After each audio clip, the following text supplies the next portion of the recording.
O genro do CEO me demitiu após 19 anos, sorriu com desdém e jogou fora a caneta do meu avô. Fui escoltado pela segurança às 9h14. Às 11h07, ele descobriu meu sobrenome. E às 11h41, seu crachá parou de funcionar. O interessante das canetas prateadas é que não parecem armas, e esse é o objetivo. Meu avô sabia que as coisas mais perigosas numa sala de diretoria nunca são as mais barulhentas. São silenciosas, manuseadas sem cuidado, confundidas com decoração. Martin Vale pegou a caneta do meu avô às 9h47. Numa terça de março, girou-a entre dois dedos, como um bastão, e jogou na minha lixeira sem piscar. Ele sorria quando peguei de volta. Aquele sorriso. Pensei naquele sorriso todos os dias nesses 11 meses, não com raiva. Deixei a raiva de lado na terceira semana, sentindo um fascínio acadêmico, como ao estudar a foto de alguém na praia pouco antes de uma onda que essa pessoa ainda não viu. Ele não sabia. Isso não sai da minha cabeça. Em 19 anos, Martin Vale nunca olhou para mim e viu qualquer coisa além de um objeto, uma função. Uma gerente intermediária de longa data que sabia onde estavam os arquivos e mantinha tudo funcionando e que, quando chegasse a hora, receberia um agradecimento pelos serviços prestados e escoltada para fora pela segurança, como se fosse um móvel sendo removido para dar lugar a uma reforma. Ele nunca perguntou meu sobrenome, nem uma vez. Esse foi seu primeiro erro e o último. Comecei na Tenant Industrial em janeiro, há 23 anos como coordenadora de contas a receber no quarto andar. Quero ser específica sobre isso porque a tendência em histórias como essa é pular direto para a parte em que a protagonista revela que, na verdade, sempre foi da realeza. Mas essa não é a história. Ou é, mas só tecnicamente. E só porque passei 19 anos garantindo que ninguém precisasse pensar nisso. Meu avô, Arthur Tennant, fundou esta empresa em 1961 com $4.000, uma licença de maquinista e a crença de que quem constrói merece possuir parte do que fez. Ele expandiu uma oficina mecânica com 12 pessoas em Cleveland para uma empresa de manufatura e logística com unidades em Ohio, Pensilvânia e Kentucky, 4.000 funcionários e 40 anos de crescimento. Ele morreu quando eu tinha 31 anos e deixou uma empresa, família, fundo fiduciário e uma caneta prateada com suas iniciais gravadas na presilha. A caneta foi deixada especificamente para mim. Minha família achou estranho. Minha tia Elaine, sua filha mais velha, que passou 2 décadas presumindo que herdaria a administração do fundo, achou isso mais do que estranho. Ela achou isso revelador. Ele sempre teve preferência por você, ela me disse no funeral. Você fala algo factual, mas trata como injustiça. Não discuti com ela, só guardei a caneta no bolso do blazer e continuei indo trabalhar. Porque aqui está a questão de ser neta de Arthur Tennant dentro da empresa de Arthur Tennant. Eu nunca usei isso, nem uma vez. Eu não queria tratamento especial e não precisava disso. Queria conquistar tudo passo a passo, como ele ensinou. Trabalhei, fui de contas a receber para análise financeira e depois compliance de riscos. Eu descobri um esquema de fraude de fornecedores de $340 mil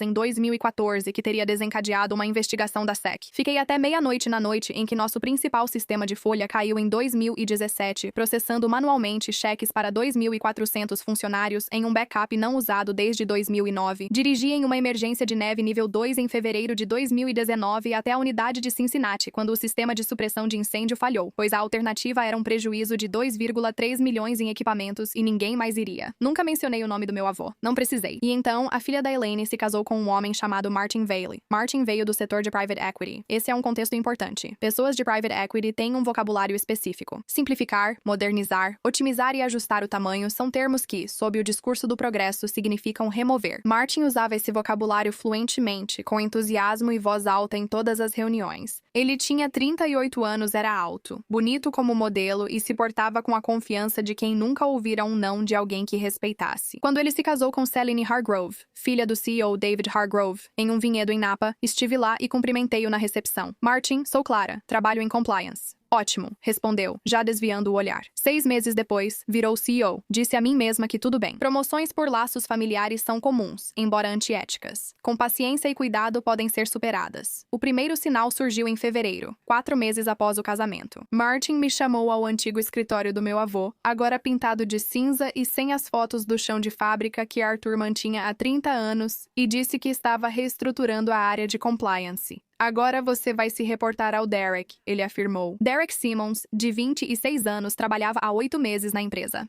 Com um MBA caro, nunca descobriu uma fraude porque nunca buscou. Isso é uma despromoção, eu disse.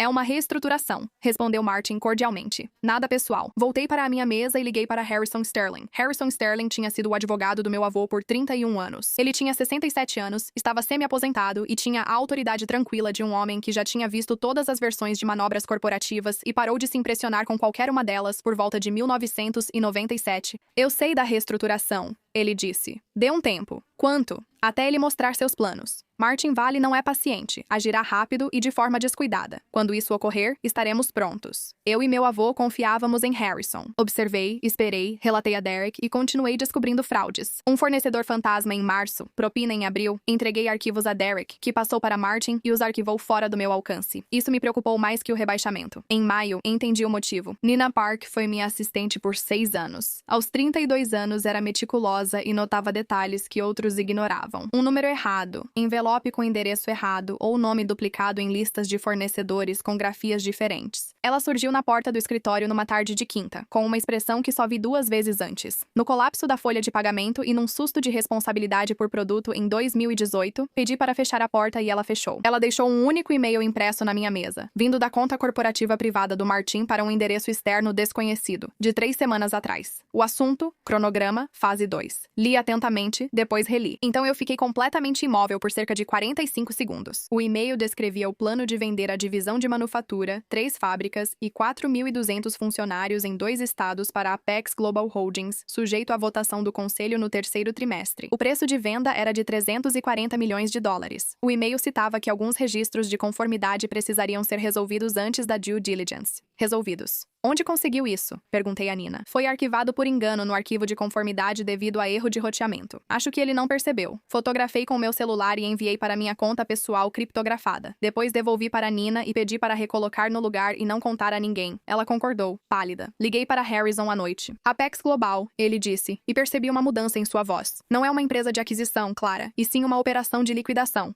Compram ativos de manufura, demitem funcionários, vendem equipamentos e propriedade intelectual. E fecham. 4.000 pessoas, eu disse. Vão sair até o Natal, ele falou. Talvez antes. Fiquei um tempo na janela da cozinha após desligarmos. Meu prédio era voltado para o oeste. E o pôr do sol, típico do fim de maio, deixava tudo dourado e silencioso. Meu avô tinha construído aquelas instalações e contratou os primeiros funcionários, conhecendo até os filhos deles. Liguei para Harrison e perguntei o que fazer. Ele respondeu. A questão sobre o fundo de administração familiar Arthur Tennant é que meu avô o escreveu, com a ajuda de Harrison, claro. Porém, a estrutura e filosofia eram totalmente de Arthur. Ele achava que uma empresa não era apenas financeira. Ele acreditava que era uma comunidade, e que comunidades mereciam proteção contra aquela categoria específica de ser humano que olhava para uma comunidade e via apenas valor a ser extraído. Ele criou algo no fundo fiduciário que não discutiu publicamente nem revelou ao conselho. Um protocolo com gatilhos bem específicos. Normalmente, o fundo fiduciário tinha 22% da Tennant Industrial, uma participação relevante, mas sem controle, garantindo assento e voz nas decisões principais. Em certas situações, com provas de fraude fiduciária ou má-fé contra os trabalhadores, a participação minoritária de 22% virava uma procuração de supermaioria. Harrison chamava isso de arma carregada. No verão antes de morrer, meu avô me explicou isso sentado na varanda dos fundos, com 2 copos de limonada e a caneta prateada no bolso, chamando de algo mais simples. É uma promessa, ele disse, para as pessoas que construíram isso, de que ninguém pode destruir tudo sem consequências. Guardei essa informação em um canto específico da minha mente por 12 anos, eu esperava nunca precisar dela. Martin Vale fez questão de que eu precisasse. A manhã de 14 de março começou como uma terça-feira comum. Estava na minha mesa às 7h45.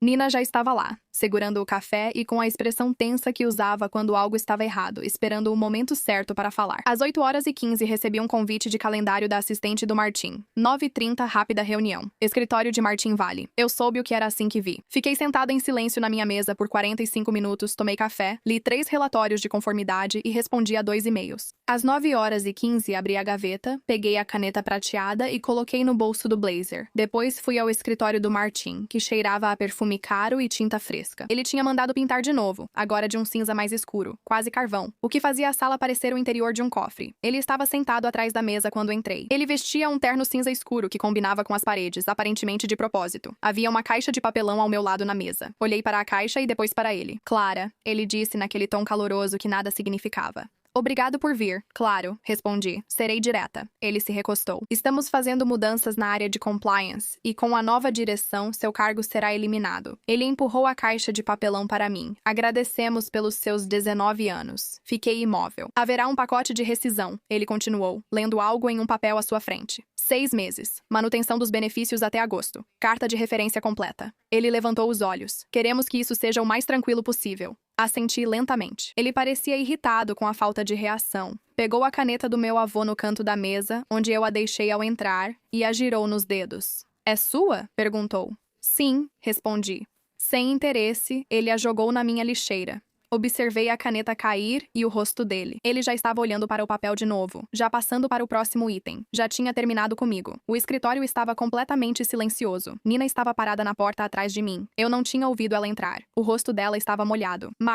Marcus Webb, nosso supervisor de operações do armazém, 22 anos de empresa, mãos como as de um boxeador, quieto como quem prende a respiração, estava ao lado dela, segurando uma prancheta com as duas mãos. Levantei, contornei a mesa, peguei a caneta na lixeira, limpei na manga e coloquei no blazer. Martin observou tudo isso com a expressão típica de um homem que está tentando decidir se deve achar engraçado ou se irritar, e ainda não chegou a uma conclusão. Tenha uma boa manhã, Martin, eu disse. Os olhos dele se estreitaram levemente. Ele esperava lágrimas. Ele esperava a voz trêmula, a tentativa de negociar, o abalo indigno de uma funcionária com 19 anos de casa ao receber uma caixa. Não recebeu nada disso. Isso o irritou mais do que qualquer coisa que eu fizesse. A segurança me escoltou até o saguão. 2 jovens desconfortáveis que evitavam me olhar. Recebi um crachá de visitante e um bom dia. Sentei no banco de pedra fora das portas giratórias, sentindo o ar cortante de março e vendo o vapor da minha respiração. Deixei a caixa ao lado e liguei para Harrison, que atendeu no segundo toque. Aconteceu, falei. Eu sei, respondeu ele, esperando minha ligação. Eles marcaram a votação do conselho para vender a Apex em 20 minutos, segundo Nina. O silêncio de Harrison ficou mais denso. Clara, o que vou te pedir não tem volta. Isso desencadeia tudo. O trust se converte, a família se envolve. Elaine, ele jogou a caneta no lixo. Harrison, um longo suspiro.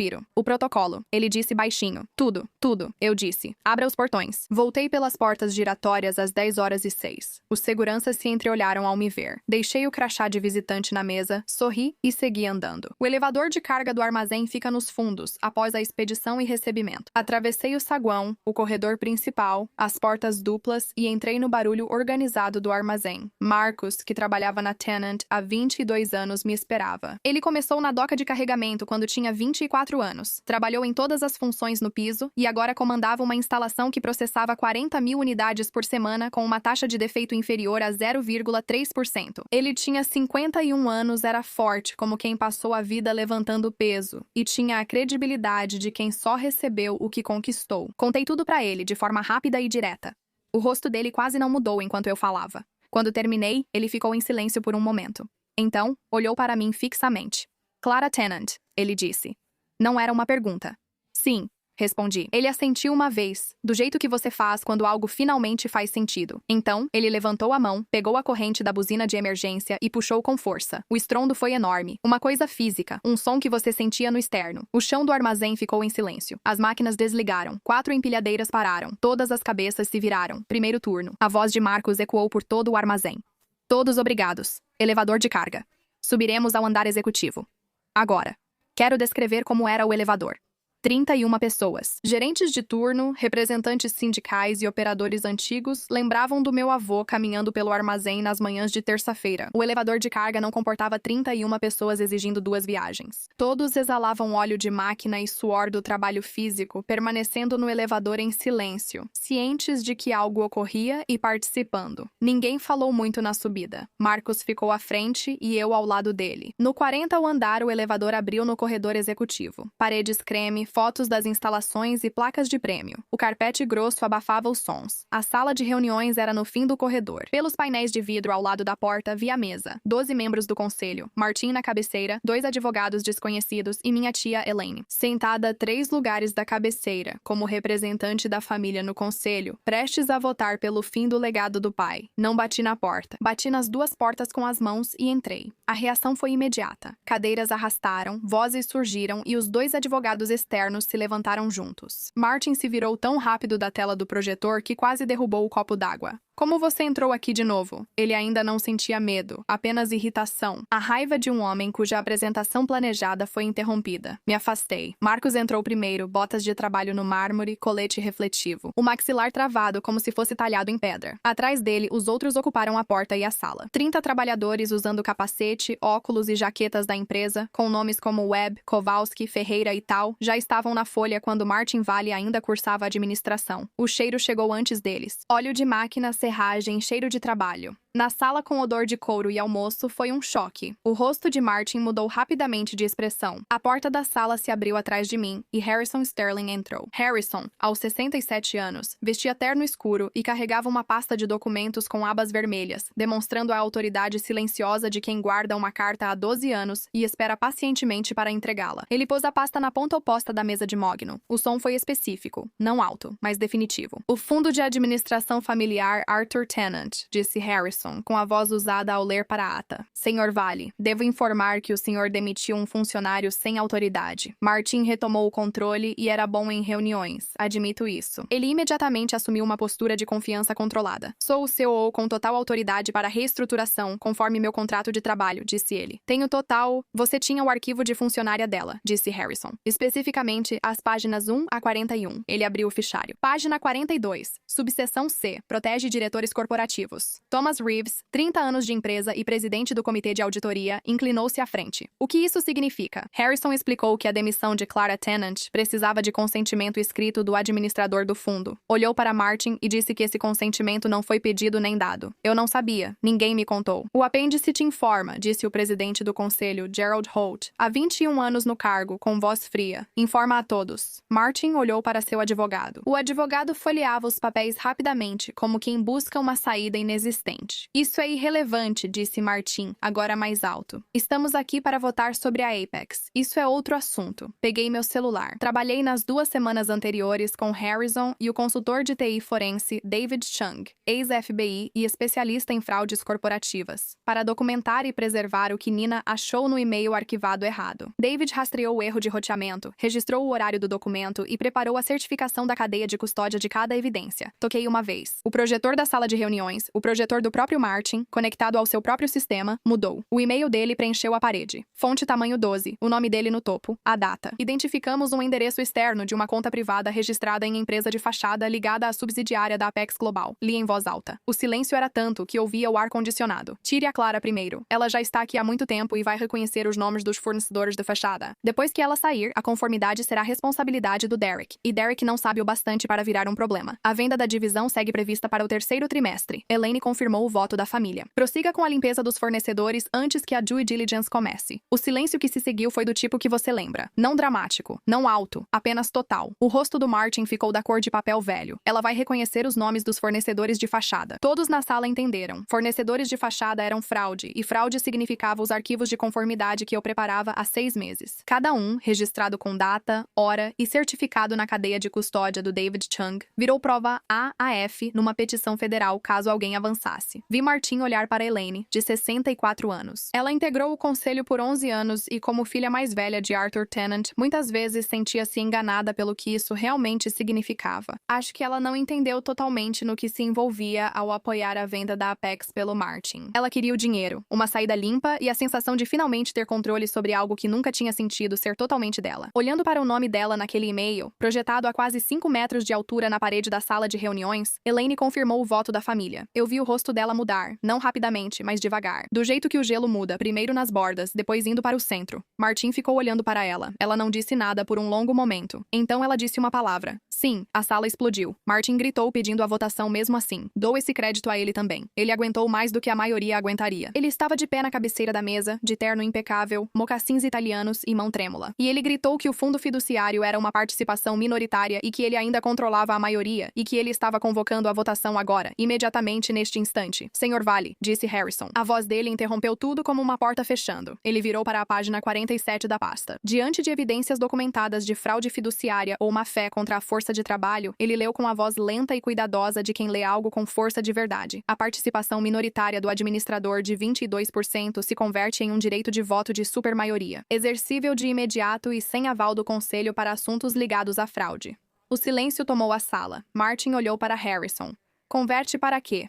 Avancei um passo. Disse baixinho sobre uma arma carregada que meu avô apontou para pessoas como você. O que veio depois foi menos dramático do que parece, mas mais permanente. Membros do conselho não fogem quando percebem que o jogo acabou. Eles ficam muito, muito quietos, e então começam a fazer ligações. Em 40 minutos, 3 membros do conselho já estavam no corredor com o telefone no ouvido. Gerald Holt estava com seu próprio advogado na linha. Os advogados externos que Martin trouxe revisavam documentos com foco, avaliando riscos. Martin ficou um tempo de pé na cabeceira, iniciando frases que logo interrompia. Ele apontou para mim 2 vezes, para Harrison e Elaine uma vez cada, mas ninguém mais notou. Às 11h23 da manhã, Gerald Holt voltou à mesa e avisou Martin que o conselho suspendeu a votação da Apex para revisão de conformidade, às 11h41. David Chung, que aguardava no saguão, surgiu com um disco rígido contendo a documentação da fraude dos fornecedores em 6 arquivos rotulados, às 12h07. O crachá de acesso de Martin Vale parou de funcionar. Ele descobriu isso no elevador. O processo legal demorou, como processos legais costumam demorar. Em 4 meses, os arquivos de compliance que preservei, com o apoio da Nina e certificação do David, foram revisados por advogados externos e enviados ao escritório do Procurador dos Estados Unidos no Distrito Norte de Ohio. O caso envolvia fraude eletrônica, propinas de cerca de $2,1 milhões e conspiração para fraude de valores mobiliários na venda não divulgada da Apex. Martin Vale foi indiciado em agosto. A advogada dele, em um documento que li com atenção, argumentou que ele havia confiado nas informações fornecidas por outras pessoas e não tinha conhecimento direto de toda a extensão dos fatos. A Promotoria dos Estados Unidos respondeu com 17 páginas de e-mails e a certificação forense de David Chung, que provavelmente dificultou a tarde. O CEO, David Hargrove, sogro de Martin, aprovou a nomeação do CEO e sabia da estratégia geral da Apex. Ele renunciou em maio, antes da divulgação pública, alegando motivos de saúde. Sua saúde parecia estar ótima nas fotos da festa de aposentadoria em Scottsdale, 3 semanas depois. Elaine contratou sua própria advogada e cooperou com a investigação. Sua cooperação e o fato de não ter lucrado com a fraude levaram a um acordo de persecução diferida. Ela deixou o conselho. Não falamos mais, mas minha mãe diz que ela se mudou para Sarasota e está bem. A divisão de manufatura não foi vendida. 4.200 funcionários em 3 locais voltaram ao trabalho na manhã seguinte à reunião do conselho e seguiram em frente. 9 meses após Martin Vale jogar a caneta do meu avô fora, eu estava sentada no meu novo escritório, no 40º andar, com móveis diferentes. Mandei pintar as paredes de creme, como eram quando meu avô se sentava ali, e pendurei 3 fotos que ele guardou por 40 anos. A oficina original para 12 pessoas na Euclid Avenue em 1961, a inauguração da primeira unidade em Columbus em 1974 e uma terceira foto tirada por ele. Doca de carregamento em Cincinnati, 1988 trabalhadores posam para a foto do turno, sorrindo, sujos e orgulhosos. Na minha mesa só havia uma caneta prateada com iniciais no clipe. As letras, gravadas há muito, tinham bordas suavizadas. Marcos bateu na porta aberta às 7h48. Bom dia, disse. Bom dia, e o rendimento em Cincinnati? Acima do normal de novo. O moral está ótimo. Ele fez uma pausa. Melhor que ótimo. Assenti. Ele ia sair, mas parou. Clara? É. Nunca perguntou o sobrenome dela. Olhei para a caneta. Nenhuma vez, disse. Marcos ficou em silêncio. Seu avô acharia engraçado. Ele disse que pensava em Arthur Tennant na varanda com limonada numa noite de verão, com a paciência de quem constrói para durar. Ele acreditava nisso, eu disse. Ele pensava em tudo.